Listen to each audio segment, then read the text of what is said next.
I should have known better than to press the unlock button. The moment those Tesla headlights blinked white in the driveway, cutting through the pretentious glow of my parents' chandelier-lit mansion, everything changed.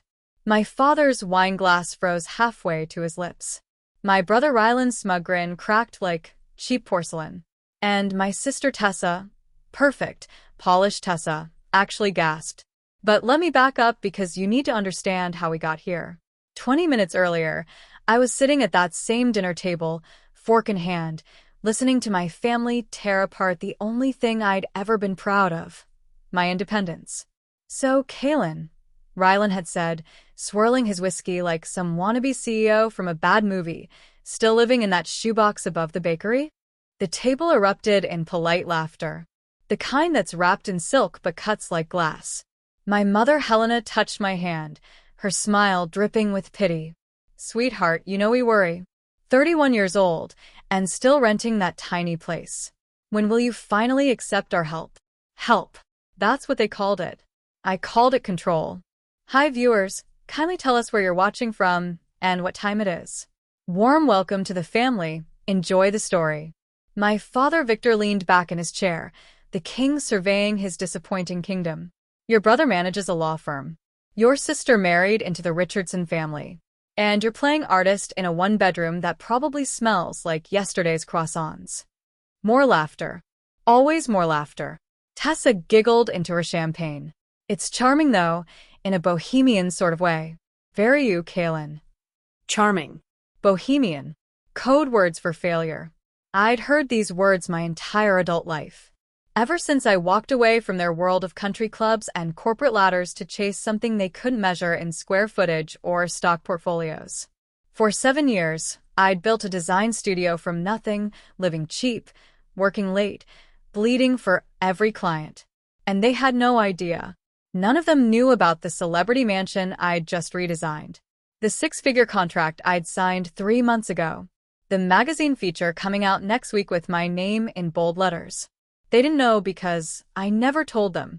Because I'd learned something crucial about people like my family. They only respect what they can see, touch, and show off to their friends. So I let them laugh. I let them assume. I let them think I was still that broke kid chasing pipe dreams while they collected their wins. Until tonight. You know what? I said quietly, setting down my fork. The table went silent. They weren't used to me speaking up. You're right. My apartment is small.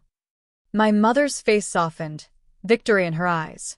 Oh, honey, we just want what's best. But it keeps me focused. I continued, standing up. Keeps me hungry. Keeps me grateful for everything I've earned. Rylan smirked. Earned from what, exactly? Painting someone's living room beige. I walked to the window overlooking the circular driveway where their Mercedes and BMWs sat like trophies. Actually, I've been doing pretty well lately. Well enough to treat myself to something special. My father followed my gaze, squinting through the glass. What are you talking about? I pulled out my key fob, finger hovering over the button. I'm talking about that. The headlights flashed. Sleek. White. Silent. Powerful. Rylan's face drained of color. Is that a Tesla? Model S Plaid, I said simply. $150,000. Paid in cash last Tuesday. The silence that followed was better than any applause I'd ever received. Actually, I said, turning back to face them, my voice steady and calm, I think you'd all be surprised where that tiny apartment and those bohemian dreams got me. The word failure tastes different when it comes from your own father's mouth. I was 19 when he first said it. Not to my face, never to my face. Victor Frost didn't operate that way. He was the kind of man who destroyed you in whispers, in side glances at family gatherings, in the way he'd introduce Rylan as my son, the lawyer, and me as just Kaylin. I remember standing in the hallway of our mansion, home from my first year of art school, overhearing him talk to my uncle in his study. The boy has no direction. Rylan's already got internship offers. Tessa's engaged to a Richardson. And Kaylin? He's wasting my money on design classes like some kind of dreamer. Dreamer. He said it like it was a disease. My mother wasn't much better. Helena Frost measured worth in wedding announcements and country club memberships. She'd smile at her friends and say, "Oh, Kalen's still finding himself," with that practiced tone that meant we're embarrassed but too polite to say it. I left home at 24, packed everything I owned into a beat-up Honda, and drove to the grittiest part of Los Angeles I could afford. The apartment was above a bakery called Sweet Mornings, and every day I'd wake up to the smell of fresh bread mixing with car exhaust. The place was tiny, 400 square feet of peeling paint, and a bathroom where the shower head pointed sideways. But it was mine. Nobody could take that from me. My parents acted like I'd joined a cult. "You're throwing your life away," my father said when I told him I wasn't coming back. "You'll be crawling home within 6 months. Rylan laughed when he saw the apartment. "Jesus, Kalen. I've seen prison cells bigger than this." But I didn't care. For the first time in my life, I was breathing air that didn't smell like disappointment. I started taking freelance design jobs. Small stuff at first, helping friends redo their kitchens, designing logos for startups that never went anywhere. I worked 16-hour days, survived on ramen and black coffee, and slowly built a portfolio that didn't completely suck. 2 years in, I was still broke. My parents had stopped calling. Tessa got married to her rich boyfriend in a ceremony that cost more than most people's houses, and I wasn't even invited to the rehearsal dinner. The message was clear. You don't belong here anymore. I was sitting on my apartment floor one Tuesday night, staring at my bank account, $347 to my name, when my phone rang. Unknown number. I almost didn't answer. "Is this Kalen Frost?" A woman's voice, professional, crisp. Yeah. "Who's this?"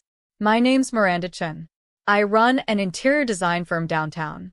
I saw your portfolio online. Are you available for a consultation?" My heart kicked against my ribs. "Absolutely." "When?" "Tomorrow. 9 a.m. Don't be late." She hung up before I could ask any questions. I didn't sleep that night.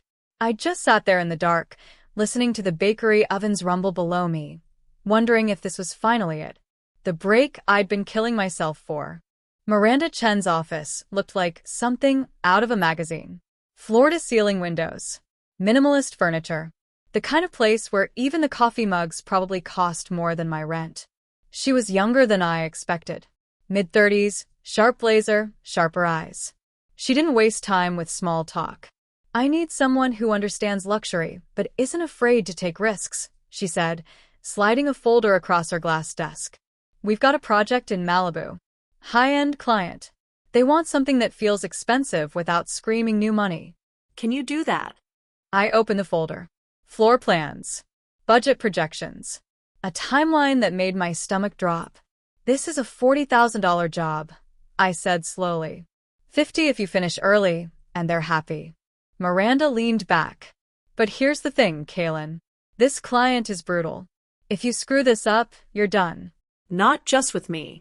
Word spreads fast in this industry. No pressure, right? I took the job anyway. What choice did I have? The next 3 months were hell. The client changed their mind every other week. The contractors were late on everything. I was spending 18-hour days coordinating deliveries, fixing mistakes, redesigning entire rooms on the fly. My parents had no idea any of this was happening. I didn't tell them. Why would I? So they could wait for me to fail? Then, 2 weeks before the final reveal, the firm nearly collapsed. Miranda called me at midnight, her voice shaking. "Kalen, we've got a problem. Our main investor pulled out. I can't pay you until the client pays us, and they won't pay until the project's done." My stomach dropped. "How long are we talking?" "Could be months." I'm sorry. "I know you're counting on this." I hung up and stared at my walls. I'd burned through my savings. My rent was due in 5 days. I had maybe $200 left. For the first time since leaving home, I actually considered calling my father. But then I remembered his voice. "You'll be crawling home within 6 months." I'd rather starve. So, I finished the project. Sold my laptop to make rent. Lived on peanut butter sandwiches and stubbornness. 3 months later, the client finally paid. Miranda called me crying with relief. "Kalen, they loved it.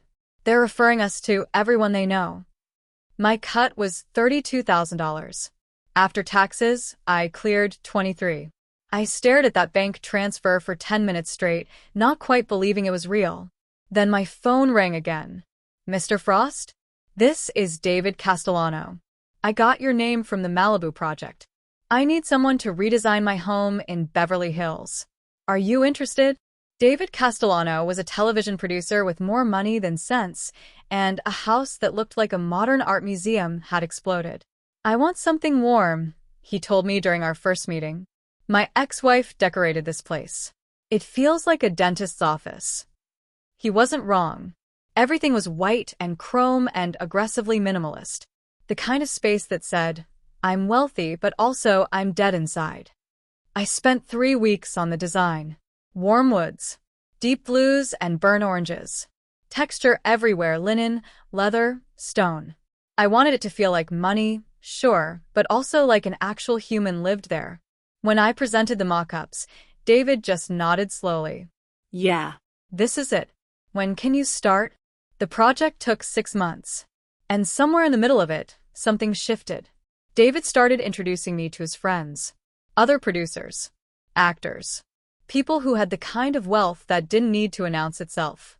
They'd come over, see the work in progress, and suddenly I was getting calls. Can you do my guest house? My wife saw what you did for David. Can we fly you to Napa? By the time I turned 30, I had more work than I could handle. My rates had tripled. I'd moved to a better apartment still above that same bakery because by then it felt like home, but now I could actually afford to eat at restaurants occasionally. My family still had no idea. They'd stopped asking about my life years ago. I was the embarrassment they didn't talk about. The cautionary tale they whispered to their friends' kids. Don't end up like Kaylin. Then came the call that changed everything. Is this Kaylin Frost? A man's voice, smooth and confident, speaking. My name's Jonathan Pierce. I'm a talent manager. One of my clients saw your work at the Castellano residence. She wants you to redesign her entire house. Money's not an issue. Interested? Who's the client?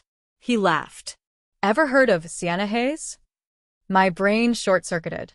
Sienna Hayes. The Sienna Hayes. Movie star. Fashion icon. Her face was literally on billboards. You still there?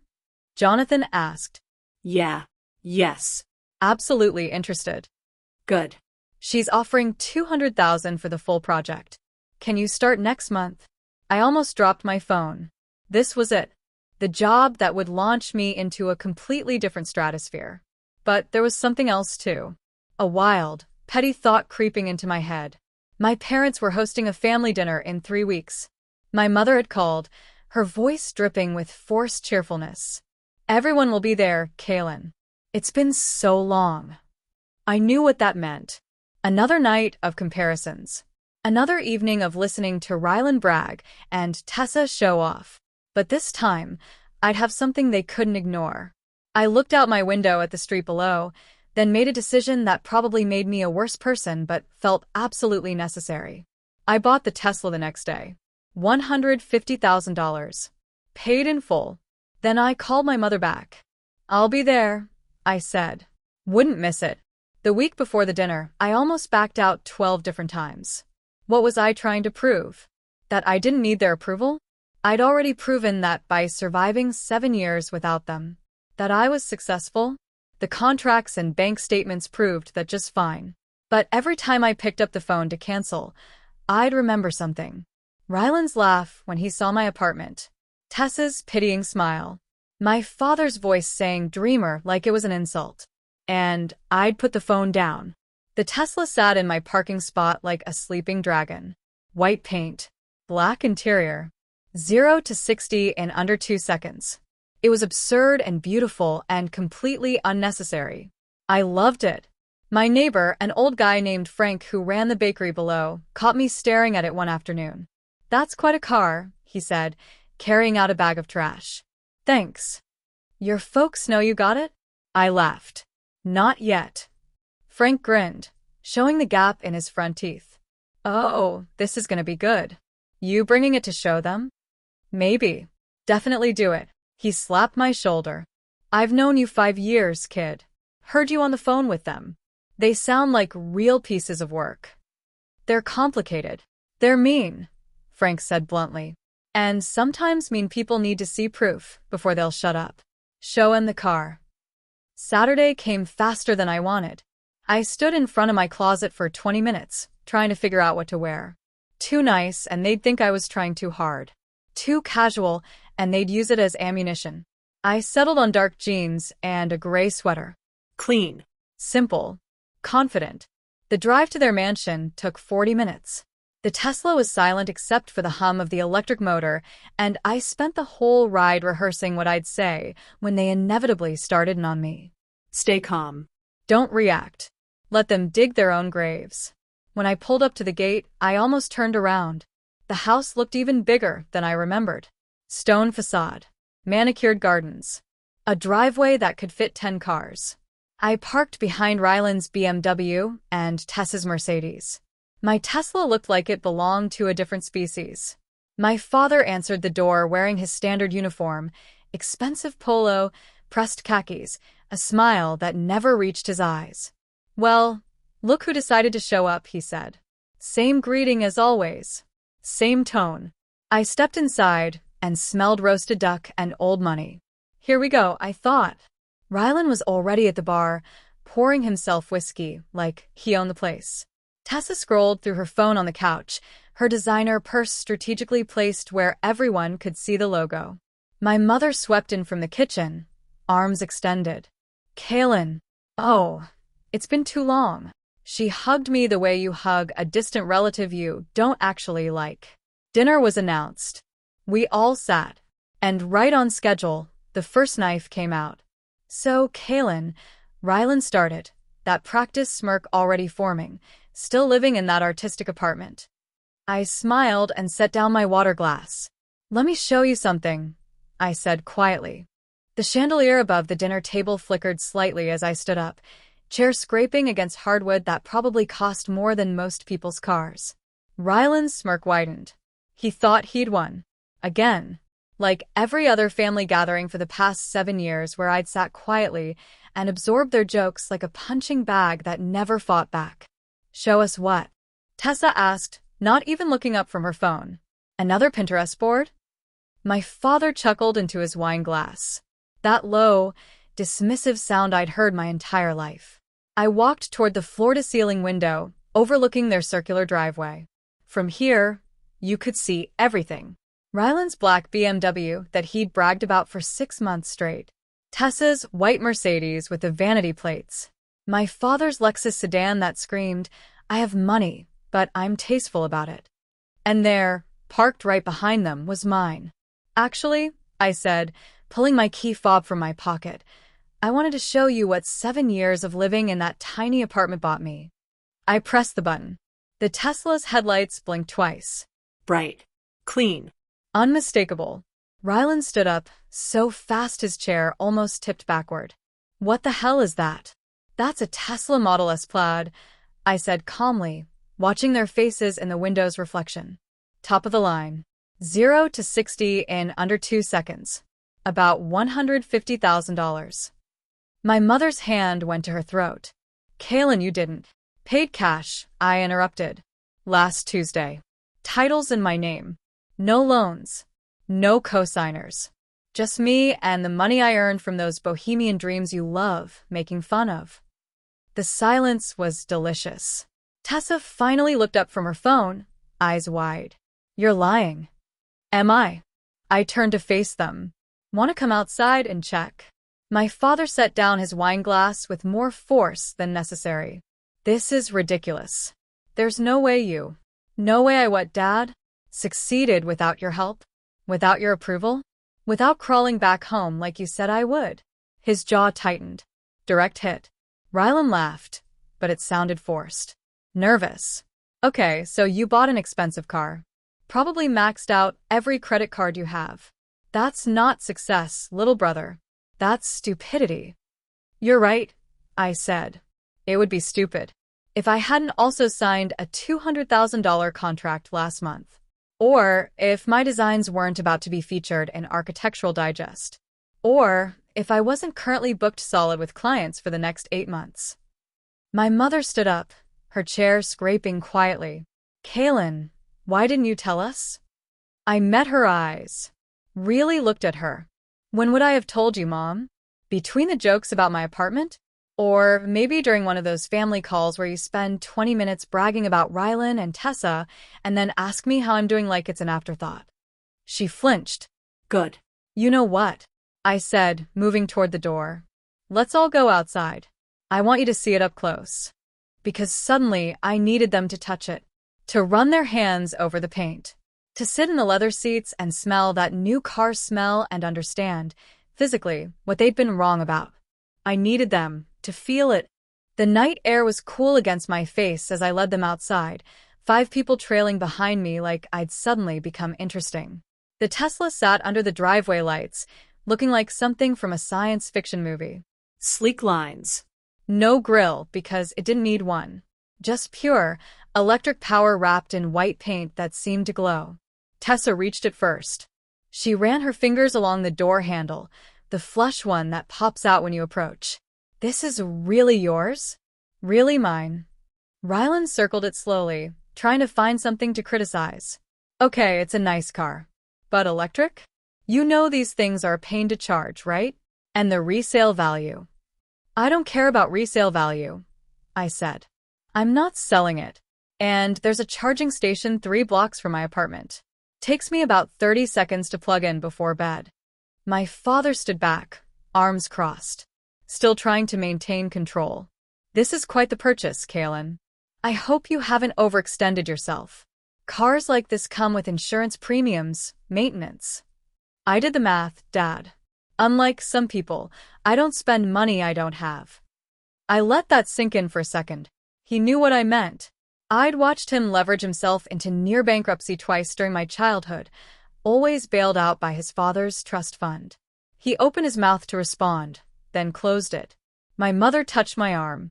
Sweetheart, this is wonderful. Really? But why keep it a secret? We're your family. Are you? The words came out harder than I intended. Because family usually shows up for each other. They ask real questions.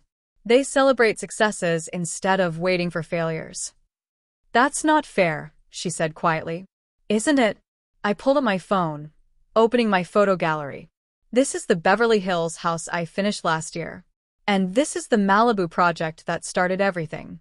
Here's the celebrity client I'm working with now. Her name's Sienna Hayes. Maybe you've heard of her. I watched their faces change as they scrolled through the photos. Professional shots. Beautiful interiors. The kind of work you see in magazines. Rylan's voice was quiet. Holy shit. Yeah, I said. Holy shit. I've been doing this for 2 years. Real money. Real clients. Real success. And not once did any of you ask about my work. You just assumed I was failing. Tessa handed back my phone, her expression unreadable. Why didn't you say something sooner? Because I wanted to build it first. I wanted to succeed on my own terms, without your opinions or your expectations hanging over me. I looked at my father. I wanted to prove that your definition of success isn't the only one that matters. The words hung in the air like smoke. My father finally stepped forward, closer to the car. He touched the hood, just briefly. You paid cash for this? Every penny. And you really designed Sienna Hayes' house. Still working on it. Should be done by Christmas. He nodded slowly, processing. I could see the wheels turning in his head. Recalculating. Reassessing. Finally seeing me as something other than his disappointing youngest son. I underestimated you, he said finally. I know. Your mother and we thought we were helping. Pushing you towards something stable. You were pushing me towards something you understood. I corrected. There's a difference. Silence again. But this time it felt different. Heavier. Like something was shifting beneath the surface. Then my father did something I'd never seen him do before. He extended his hand. Congratulations, son. You've built something impressive. I stared at his hand for a long moment. Part of me wanted to refuse it. To let him stand there with his arm out, feeling the same rejection I'd felt for years. But I didn't. Because I realized something standing there in that driveway. I didn't need his approval anymore, and that meant I could take it without it meaning anything. So I shook his hand. Thanks, I said simply. My mother's voice cracked. Will you stay for dessert? Please? I didn't stay for dessert. Not because I was angry, though I was, but because I'd said everything I needed to say. The rest would just be them trying to rewrite history, pretending they'd always believed in me. I got in my car while they stood in the driveway, their faces lit by taillights as I backed out. Rylan raised his hand in a half-wave. Tessa was already on her phone, probably texting someone about what just happened. My mother looked like she might cry. And my father just stood there, hands in his pockets, watching me leave. The drive home was quiet. Just me and the electric hum and the Los Angeles night sliding past my windows. I should have felt triumphant, vindicated, like I'd won something. Instead, I felt empty. Because here's the thing nobody tells you about revenge. It doesn't actually fill the hole. It doesn't erase the years of doubt or the nights you cried because your own parents made you feel worthless. It doesn't make you forget. It just gives you a moment where you get to watch them squirm. And then it's over. I parked behind my apartment, the bakery already dark for the night. Walked up the stairs to my door, the same stairs I'd climbed thousands of times. Inside, everything looked exactly the same. My desk. My sketches pinned to the wall. The coffee maker I'd owned since college. This place had been my refuge. My proving ground. And suddenly it felt too small. Not physically. I could afford a bigger place now. But emotionally. Like I'd outgrown it. My phone buzzed. A text from my mother. Kaylin, we're proud of you. Maybe we underestimated what you were capable of. Come by for brunch next week. Your father wants to talk. I stared at those words for a long time. Proud.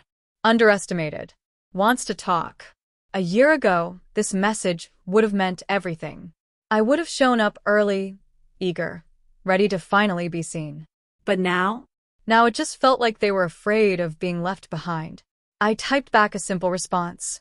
I'll think about it. Then I put my phone on silent and went to bed. The next few days were weird. My family group chat, which had been silent for months, suddenly came alive. Rylan sent a message Tuesday morning. Hey little bro, maybe we could grab coffee sometime. Been thinking about redesigning my office.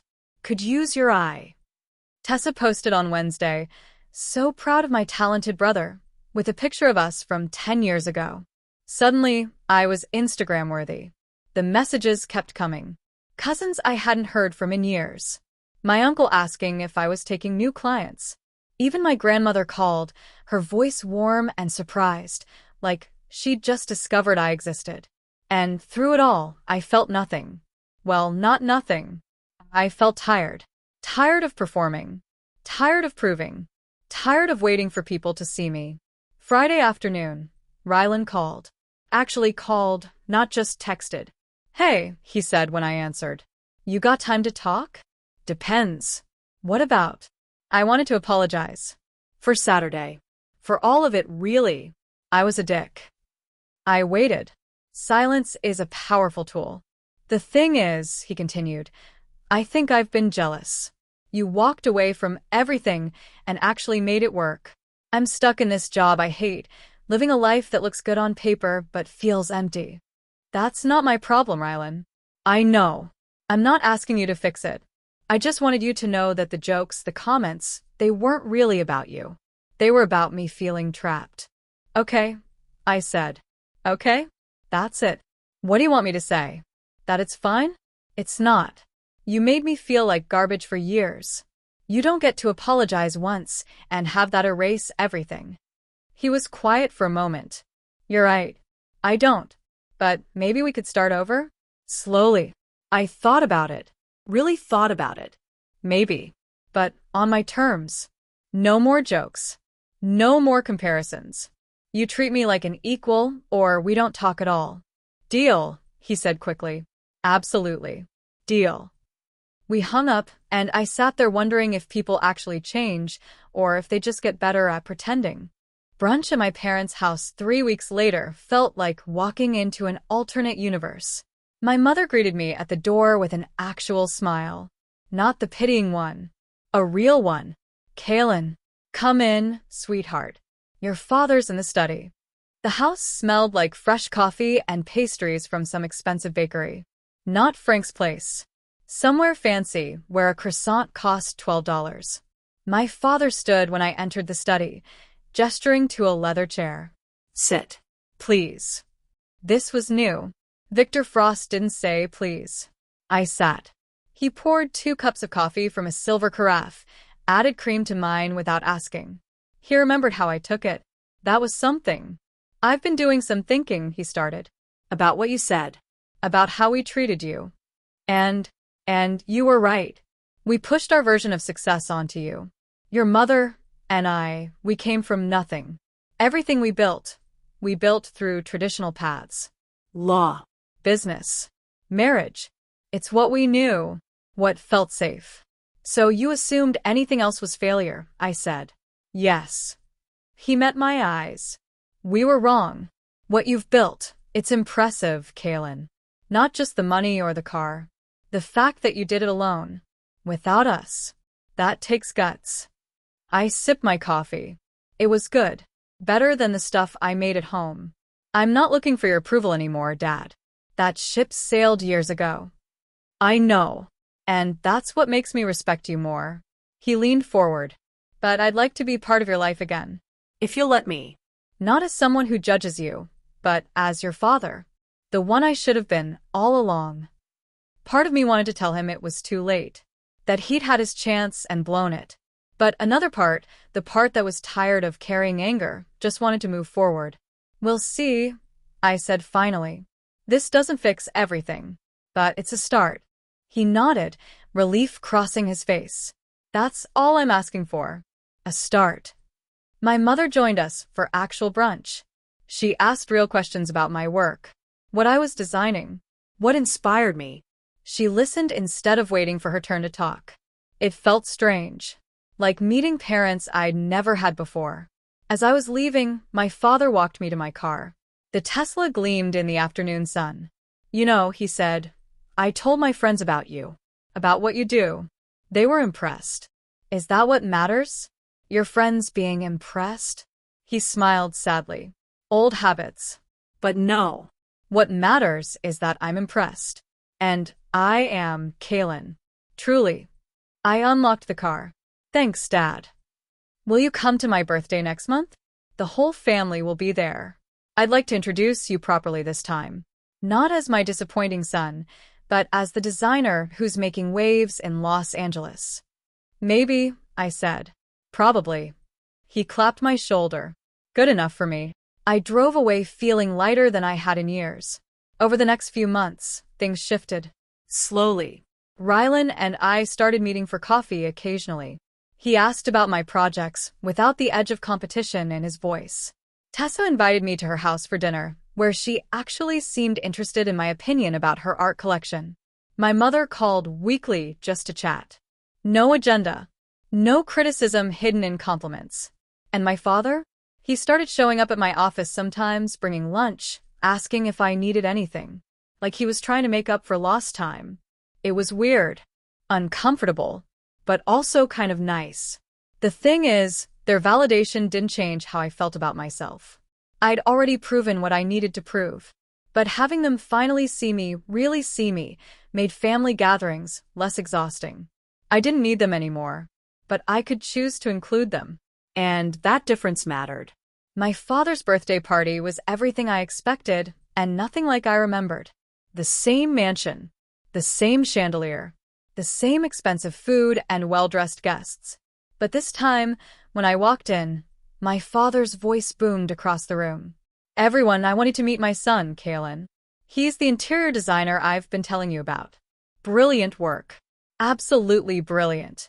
People turned, smiled, actually seemed interested. Rylan raised his glass from across the room, a genuine gesture this time. Tessa waved from where she stood with her husband, no hint of condescension in her expression.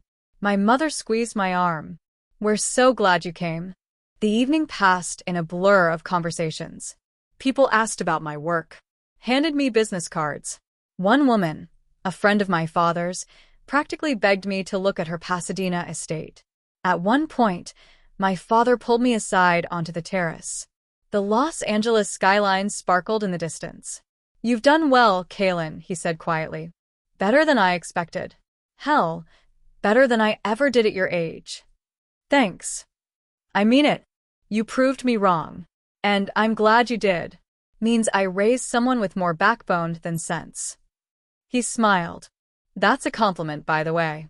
"I know." We stood there in comfortable silence, something we'd never had before.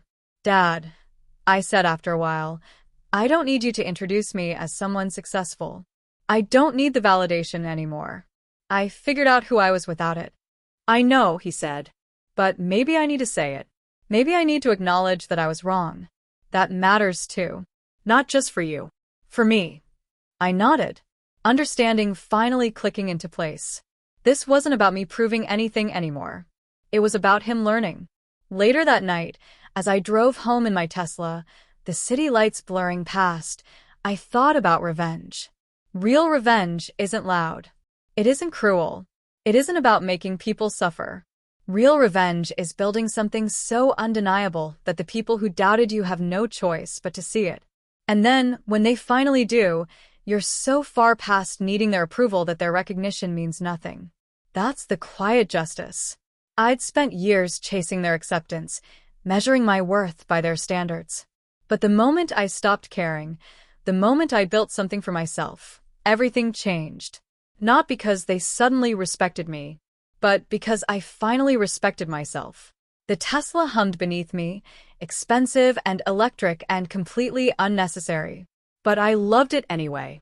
Not because of what it represented to my family, but because of what it meant to me. Freedom. Success. The physical proof that I'd done the impossible. I'd survived without them. Thrived without them. And now that they wanted back in, I could choose to let them. On my terms. In my time. That was power. As I pulled into my parking spot behind the bakery, Frank was locking up for the night. He saw me and grinned. "How'd it go?" "Better than expected," I said. "They finally see you?" "Yeah. "But the thing is, Frank, I don't need them to anymore. I already saw myself." He laughed, shaking his head. "Damn right, kid. Damn right." I went upstairs to my apartment. The same 400 square feet I'd lived in for 7 years. I could afford bigger now. Luxury high-rises with doormen and pools and views. But this place still felt like home. Because it was here that I'd learned the most important lesson of my life. Your worth isn't determined by other people's opinions. It's determined by what you're willing to build when nobody's watching. And sometimes, the sweetest revenge is simply refusing to let their doubt define you. So yeah, I revealed my $150,000 Tesla at that family dinner. And yeah, it felt good to watch their faces change. But the real victory? That happened years earlier, in a tiny apartment above a bakery, when I decided their version of success didn't have to be mine. Everything else was just noise. Thanks for watching this story. If you believe in second chances, quiet victories, and the power of proving yourself on your own terms, hit that subscribe button and turn on notifications. Share your thoughts in the comments. Have you ever had to prove yourself to people who doubted you? Your story might inspire someone else. And remember, success isn't always loud. Sometimes it's just the quiet hum of knowing you made it, with or without their approval. See you in the next story.